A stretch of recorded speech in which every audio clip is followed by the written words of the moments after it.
নমস্কার বন্ধুরা, সুপর্ণা কিচেনে আপনাদের স্বাগত জানাই। আশা করছি আপনারা সবাই ভালো আছেন। আজ নিয়ে এসেছি কাঁচা আমের আমপোড়া আমের শরবত। এই গরমে দুপুরে ঠান্ডা ঠান্ডা আমপোড়া আমের শরবত হলে জাস্ট জমে যাবে, আর শরীর তো সত্যি ঠান্ডা হবে। আমি এখানে 3টে আম নিয়েছি। আম ভালো করে পুড়িয়ে নিয়েছি, পুরো সেদ্ধ করে নিয়েছি। নিয়ে একটা থালার মধ্যে আমগুলো আমি তুলে নিয়েছি। আমার এমন একটা রেসিপি আছে আমপোড়া আমের শরবত, সেটা আম সেদ্ধ করে আমি আম পুড়ে শরবত করেছিলাম। সেটা আপনারা ইউটিউব সার্চ করে দেখে নিতে পারেন। আমি এদিকে আম ঠান্ডা হতে দিয়েছি। আম ঠান্ডা হয়ে গেছে, ভালো করে আম ধুয়ে নিয়েছি। ওদিকে আমি লবণ, জিরে ভাজা, চিনি, লেবু পাতা নিয়ে আমি আমের খোসাগুলো ছাড়িয়ে নেব। এখন বন্ধুরা আমি ভালো করে আমের খোসাগুলো ছাড়িয়ে নিয়ে পরিষ্কার করে নিয়েছি। একটা চামচের সাহায্যে আমি আমের সমস্ত সেদ্ধ করে আমগুলো আমি গায়ে থেকে বের করে নেব। দেখুন সমস্ত আম বের করে আঁটি থেকে মিক্সির মধ্যে ঢেলে দিয়েছি। তাই ভালো করে মিক্সিতে গ্রেট করে নেব।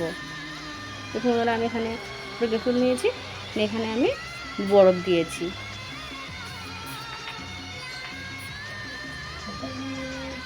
স্বাদ মতো চিনি। আমপোড়া আমের শরবত দুর্বলা কেউ গেস্ট এলে এইভাবে বানিয়ে দিলে খুবই খুশি হবেন।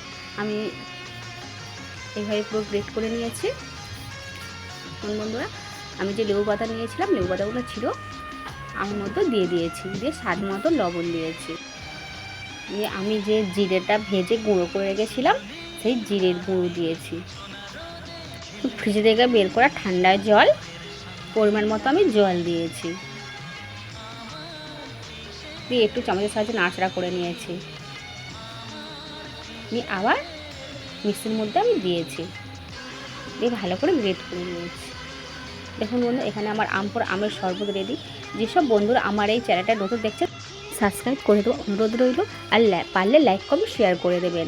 আর যেসব বন্ধুরা সাবস্ক্রাইব করেছেন তাদের অসংখ্য ধন্যবাদ। আর যারা করেন তাদের অনুরোধ করে বলছি আমার চ্যানেল সাবস্ক্রাইব করে দেবেন। দেখুন বন্ধুরা এখানে আমার আমের শরবত রেডি। আর আমি উপর থেকে একটু এলাচের গুঁড়ো ছড়িয়ে দিয়েছি। আজ এই পর্যন্ত, আর অন্য কোনো দিন অন্য ভিডিওতে আপনার সঙ্গে দেখা হবে। আপনারা তখন ভালো থাকবেন। ধন্যবাদ।